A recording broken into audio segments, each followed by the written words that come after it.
भक्त कह रहा था कि मैं रात्रि में सो रहा था और दो ऐसी बुरी बुरी शक्ल के आए और मुझे पकड़ कर ले चले, कहा चलो।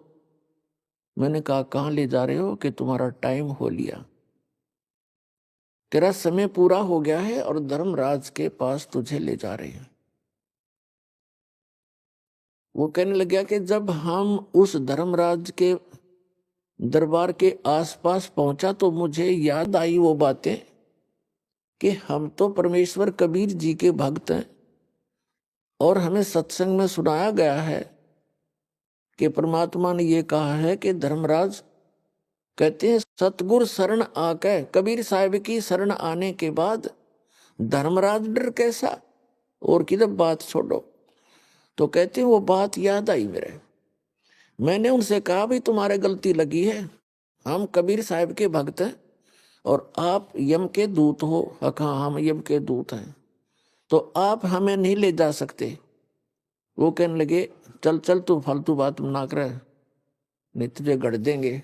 तो बोला वो तो गढ़े पाछे, पहले मन ने गुट मारा उनके और हमारी लड़ाई हुई खूब।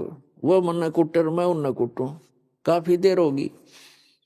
फिर उनमें से एक ने कहा कि भाई कम से कम पता तो कराओ, जब इतना कॉन्फिडेंस से ये कह रहा है आप, मैं इसको यहीं लिए खड़ा हूं और आप अंदर जाके वेरीफाई करो। तो धर्मराज के दरबार में कहता मैंने नो की नो वार्ता सुने उनकी, और उसने कहा जी ये कैसे ऐसे कह रहा जिसने आपको आपने आदेश दिया लाने का।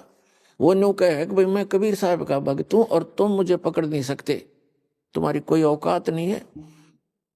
तब धर्मराज ने देखा रहा तुम किसने ले आए, इस नाम का एक और आदमी है, उसको लाओ और बाबा इसने मत छेड़ो, मन ने भी मरवाओगे तुम, छोड़ दो इसको।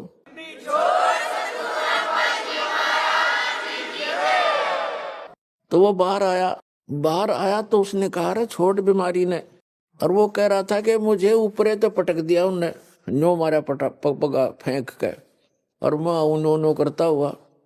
और जब शरीर के अंदर वापस में प्रवेश हुआ, बाहर निकला, जो मेरा शरीर पड़ा मुझे दिखाई दिया, वापस आया तब उसमें प्रवेश होता दिखा।